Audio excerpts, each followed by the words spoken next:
pai era pastor e ele seria um cristão devoto por toda a vida.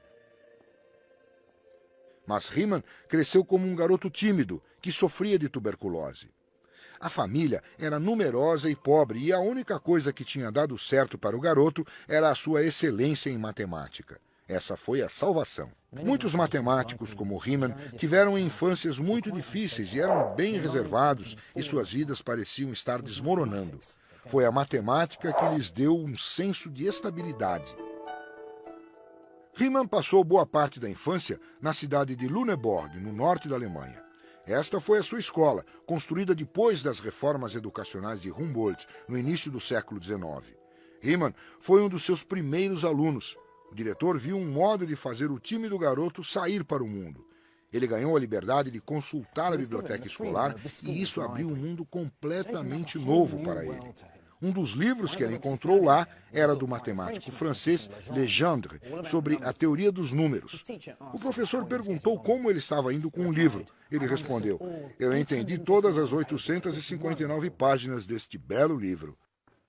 Foi uma estratégia que fez bem a Riemann, pois ele se tornou um matemático brilhante. E uma das mais famosas contribuições dele à matemática foi uma palestra em 1852 sobre os fundamentos da geometria. Na palestra, Riemann primeiro descreveu o que era a geometria e sua relação com o mundo. Ele então esboçou o que a geometria poderia ser, uma matemática de diferentes tipos de espaço, dos quais apenas um seria o espaço euclidiano, plano no qual parecemos viver. Ele tinha apenas 26 anos de idade.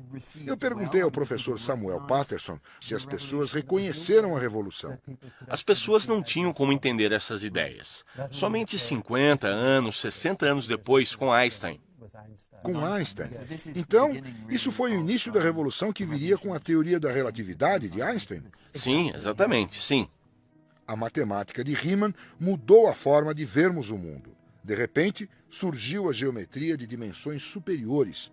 O potencial estava lá, desde Descartes, mas foi a imaginação de Riemann que fez acontecer.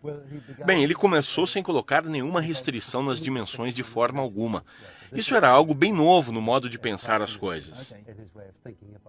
Ok, alguém como Bolyai estava pensando em novas geometrias, mas eram novas geometrias bidimensionais. Geometrias bidimensionais, sim. Riemann rompeu com todas as limitações de 2 ou 3 dimensões e começou a pensar em dimensões superiores. E isso era inovador. O espaço multidimensional está no coração da matemática atual, na geometria, na teoria dos números e várias outras áreas da matemática. As ideias de Riemann ainda nos deixam perplexos e maravilhados. Ele faleceu em 1866, tinha apenas 39 anos de idade. Hoje, os resultados da matemática de Riemann estão em toda parte. O hiperespaço não é mais ficção científica, mas um fato científico. Em Paris, eles até tentaram visualizar como seriam as formas nas dimensões superiores. Assim como o artista renascentista Piero, que desenhou um quadrado dentro de outro quadrado para representar um cubo em uma tela bidimensional, o arquiteto aqui em La Défense construiu um cubo dentro de outro cubo para representar a sombra de um hipercubo quadridimensional. É graças ao trabalho de Riemann que temos finalmente os óculos matemáticos que nos permitem explorar tais mundos como este. Levou algum tempo para que a gente se acostumasse com esses óculos. Mas sem essa era dourada da matemática, de Descartes a Riemann, não existiria cálculo, nem física quântica, nem relatividade e nenhuma das tecnologias que usamos hoje. Mas ainda mais importante do que isso, a matemática deles tirou as teias de aranha e nos permitiu enxergar o mundo como ele realmente é, um lugar mais estranho do que imaginamos.